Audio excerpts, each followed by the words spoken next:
Siku ya jana msanii Harmonize all the way from Konde Gang alitizi albamu yake ya 31. So hii album ilikuwa inangojewa kwa hamu sana na mashabiki wa muziki huu wa hapa Tanzania, kwa sababu hii albamu alishaitangazaga itatoka kuanzia muda mrefu sana, toka afikishe miaka 31, ni mwaka jana, lakini akaja akaahirisha kuitoa. Sasa wakati Harmonize ameahirisha kuitoa hii album, watu wengi walikuwa wanajiuliza maswali mengi sana.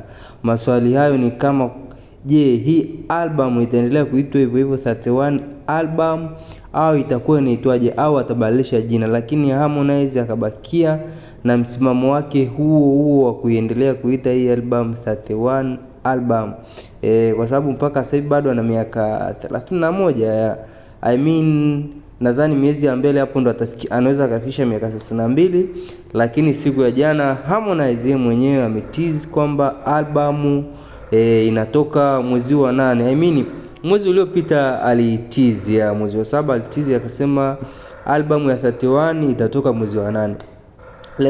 Lakini siku ya jana ametuwekea tease original katika YouTube yake na katika Instagram yake, akaandika pick your date, akiwa anamaanisha chagua tarehe. So ninaamini sana katika uwezo wa Harmonize. Uwezo wa Harmonize ni mkubwa sana. Huenda ikawa Harmonize kuahirisha hii album kuitoa before, aliahirisha kwa sababu alitaka baadhi ya ngoma azibadilishe, baadhi ya ngoma aongeze ubora, aongeze wati, ili albamu iwe kali kweli kweli. So sina shaka sana kwa upande wa Harmonize, sina shaka sana.